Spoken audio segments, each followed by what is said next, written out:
I tapped into Stoic power, and my life changed overnight. I used to feel trapped. And trapped isn't even a strong enough word. It was more like I was stuck in quicksand. Every morning, I'd wake up, and for just a split second, I'd feel peace. Then, whoosh, the weight of it all would rush back in. The negativity, the hollow feeling that I wasn't really going anywhere. I was just going through the motions. Waking up every day to fight a battle against my own mind that I always seemed to lose. It was this quiet, grinding despair you don't really talk about, because you figure everyone else has it figured out. But then I stumbled upon an ancient philosophy that promised a different way of living. It was born in the tough, messy world of ancient Rome and practiced by everyone from slaves to emperors. It was called Stoicism. Honestly, I was skeptical. How could a 20-year-old mindset fix my very modern, very tangled life? But I was also desperate enough to try anything. So, I decided to run a little experiment. For just one day, I would try to live by the rules of the ancient Stoics. I'd filter every thought, every feeling, and every action through their way of thinking. It felt like a small, manageable challenge. What's one day? I had no idea that by the next morning, my entire world, how I saw it, how I felt in it, would be completely, profoundly transformed. It felt like a miracle, but it wasn't. It was a choice. A choice to tap into a power that's inside every single one of us. The catalyst, the day I broke. There wasn't one big, dramatic moment that finally broke me. It was more of a slow, quiet crumbling. I remember one Tuesday in particular. The sky was a perfect, depressing grey that matched my mood.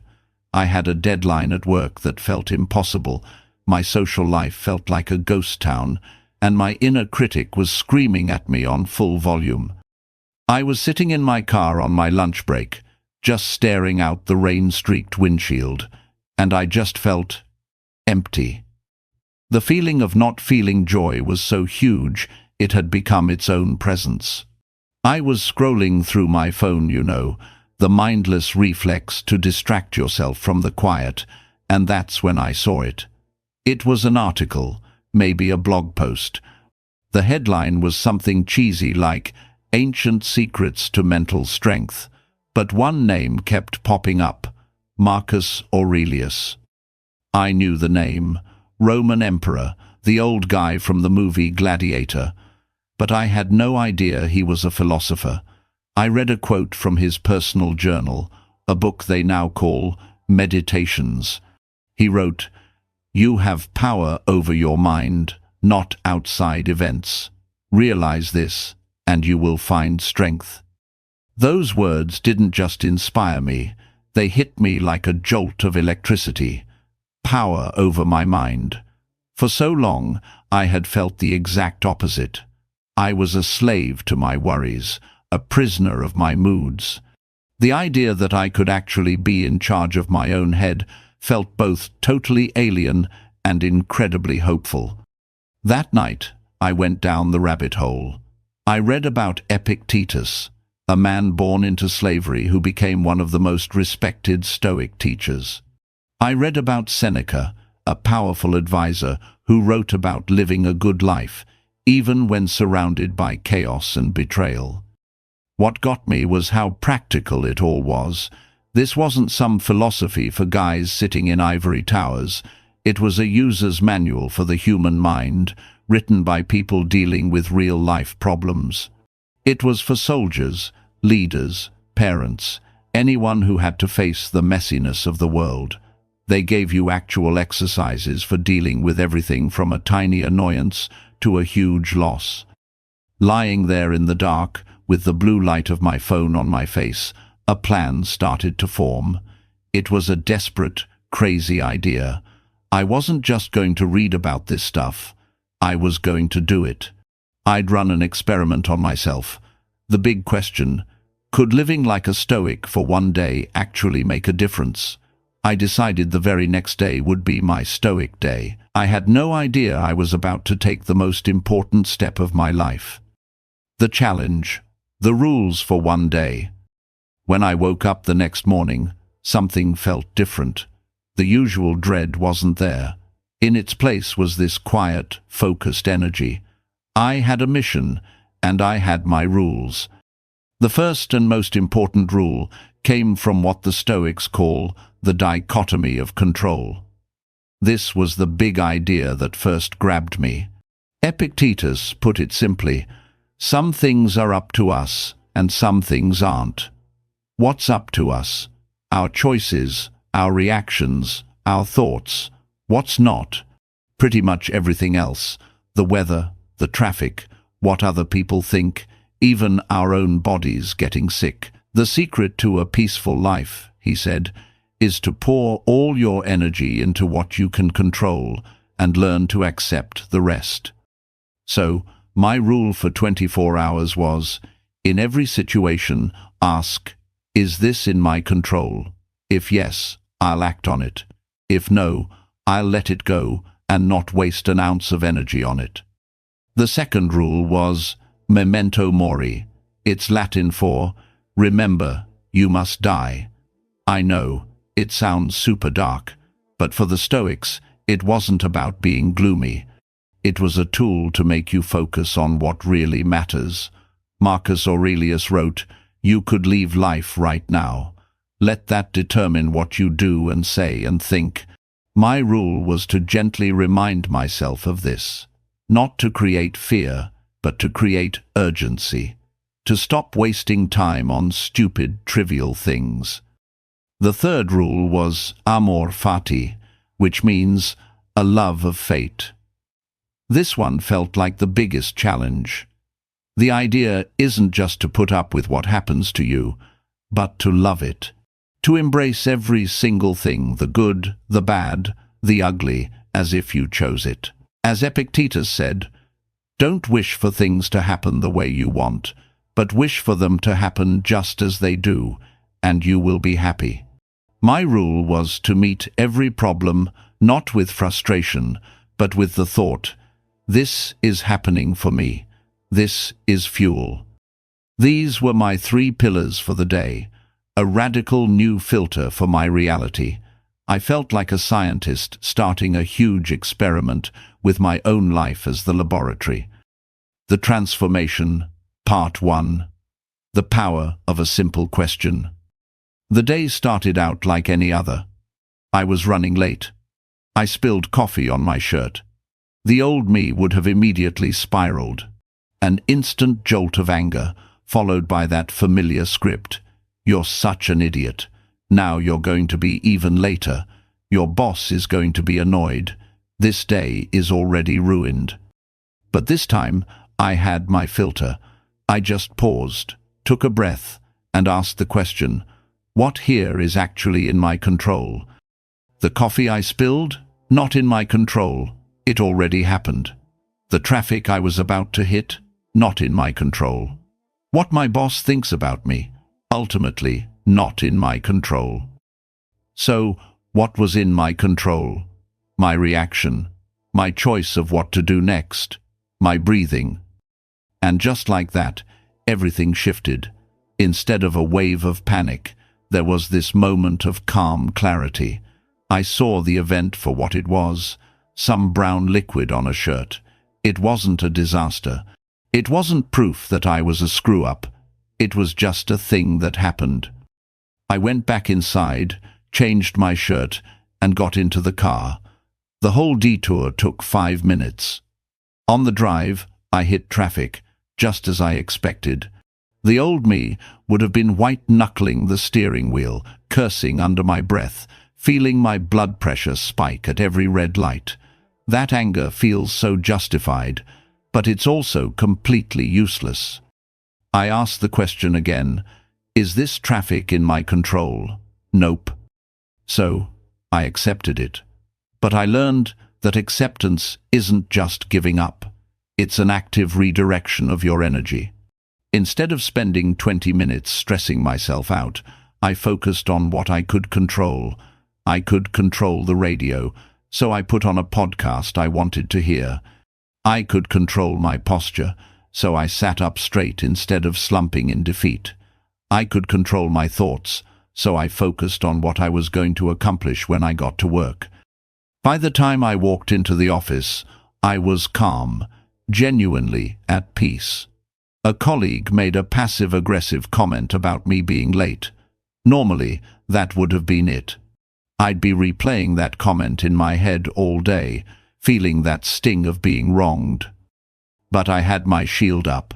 His words, his mood, not in my control. My response, totally in my control. I didn't have to catch the negativity he was throwing. I could just see it, acknowledge it, and let it fly by. I smiled and said, "Good morning, let's have a great day." And I actually meant it.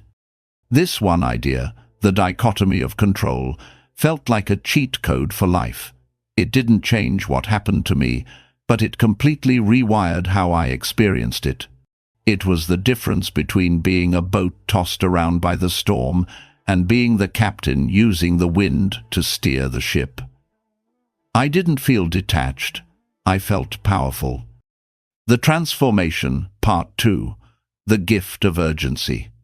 The second rule, memento mori, felt a little heavier that morning. Remember, you will die. How do you even practice that without turning into a walking ball of anxiety? I decided to use it as a tool for focus. As I sat down to work on that huge project that had been filling me with dread, I tried it. I closed my eyes and really, truly considered that this day could be my last. Not to be morbid, but to be practical. As Seneca said, we waste our time as if we have an endless supply, only to realize at the very end how precious it was. If this really were my last day, would I waste it procrastinating? Would I spend it worrying if my work was perfect? Or would I just do the work, right now, to the best of my ability? Suddenly, the pressure of the deadline just dissolved. It was replaced by this sharp, clear focus on what was right in front of me. The fear of failure, which is really just a fear of what people might think in the future, became irrelevant. The only thing that mattered was what I was doing in this moment. The question wasn't, what if they hate it? It was, what is the best use of this hour, the only hour I'm guaranteed to have? I worked with an intensity I hadn't felt in years. It wasn't a frantic, stressed-out energy. It was calm, deliberate, and focused. I was treating my time like the precious, non-renewable resource it is. Later that day, I had a call scheduled with my sister. Things between us had been a little tense lately, and our calls usually turned into arguments about old stuff.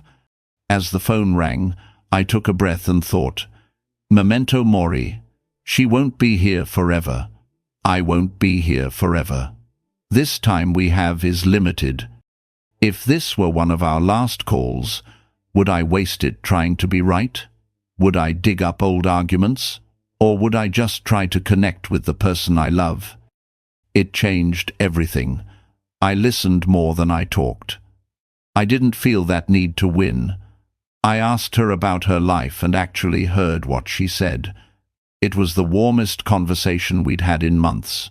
By remembering our time was limited, I made the time we had infinitely more valuable. Memento mori isn't about death, it's about life. It's a tool that clears away all the junk, the ego, the fear, the petty stuff, and shows you what actually matters. It's the ultimate cure for procrastination, because it reminds you that the only time you have to live is right now. I'm sharing all of this with you because I know that feeling of being stuck is real, and I want you to know that the feeling of freedom is just as real and available to you. This isn't about being perfect, it's about having the right tools. If any of this is hitting home for you, do me a favor and hit that subscribe button, because we are just getting started. And I want to hear from you. Down in the comments, write one thing you've been wasting energy on that is totally outside of your control. Let's make a deal right now to take that energy back. Okay, now let's get to the final, and maybe the most powerful, piece of the puzzle. The Transformation, Part 3, The Freedom of Loving Fate. Amor fati, love your fate. This was the final boss of my Stoic day. It's one thing to accept what you can't control, but to love it? To actually love when things go wrong? That felt like a stretch. My big test came late that afternoon. I got an email saying a project I had poured weeks into, one I was really counting on, had been rejected. The old me would have been crushed. First, a flash of hot anger, then a long, cold wave of self-pity. I would have felt like a failure. I'd have blamed my boss, the client, myself. It would have ruined my entire evening, maybe my whole week. But I had my final rule, amor fati. I read the email. I felt that first sting of disappointment. The Stoics aren't about suppressing your feelings, just not being ruled by them. Then I took a deep breath and tried to say the words in my head. I love this. This is what was supposed to happen. I needed this. It felt ridiculous at first, but then I genuinely tried to find the good in it. What if this rejection wasn't a roadblock, but a redirection? What if this project failing was necessary to free me up for something even better down the road? What if the feedback in that email was the exact lesson I needed to make my next project 10 times stronger? Marcus Aurelius said that the obstacle is the way, that a person can turn any setback into raw material, into fuel.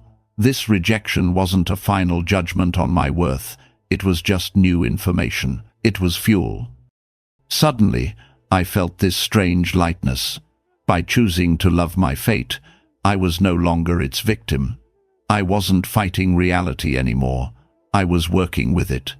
I opened a new document and started brainstorming how to use the feedback. All that negative energy of frustration was transformed into the positive energy of creation. I felt no anger, no despair, just a clear head, ready for the next step. Loving what happens doesn't mean you don't try to make things better. A Stoic archer does everything she can to aim perfectly. But once the arrow leaves the bow, she accepts that a gust of wind might blow it off course. Her sense of success comes from the effort she put in, not the outcome she can't fully control. That evening, I didn't feel drained like a guy who'd been fighting the world all day. I felt the quiet peace of a man who had finally stopped fighting himself. The reflection, was it really overnight? When I woke up the next morning, the feeling was still there. The calm, the sense of agency, the peace. I honestly felt like a different person from the guy who was sitting in his car in despair just 48 hours before. So, did my life really change overnight? In a way, yes. The change in how I felt was that fast and that dramatic, but it wasn't magic. The ideas I used are 0 years old. The power to change my own mind was in me the whole time. The overnight change was just what happened when I finally decided to flip the switch. It was the effect of installing a new operating system for my brain. The Stoic principles, focusing on what you control, remembering life is short, and loving your fate aren't complicated. They're simple, but they're not easy. They take constant practice, a moment-to-moment choice to see the world this way. My one-day experiment just showed me what was possible. It gave me a real taste of that inner peace the Stoics called ataraxia. It proved to me that feeling better wasn't some fantasy, but a practical choice I could make at any time. Conclusion. That one day was the beginning. It wasn't the end of the journey. It was the very first step. Living like a Stoic is a lifelong practice. There are still days I get frustrated, days I forget the rules and fall back into my old ways. But the difference is, now I have a compass. I have a way to get back on track. I know that strength isn't found in a life with no problems. It's found inside my own mind. The power that changed my life didn't come from the outside world. It didn't come from a promotion, or more money, or a new relationship. It came from within. It came from realizing that, while I can't control what happens in the world, I am always in control of how I respond to it, and in that simple truth lies all the freedom and power you will ever need. This ancient wisdom isn't some dusty old relic. It's a powerful, practical tool for anyone trying to get by in the chaos of the modern world. It's an invitation to become stronger, calmer, and more at peace. So, I invite you to try your own experiment. Pick one of these ideas and try it for just one day. The next time you feel overwhelmed, just ask, what part of this can I actually control? Remind yourself that this moment is precious. Try to find the opportunity hidden in your next obstacle. Just see what happens. You might just find you have the power to change your life overnight too. Thank you for watching. Don't forget to subscribe and share this video with someone who might need to hear this today.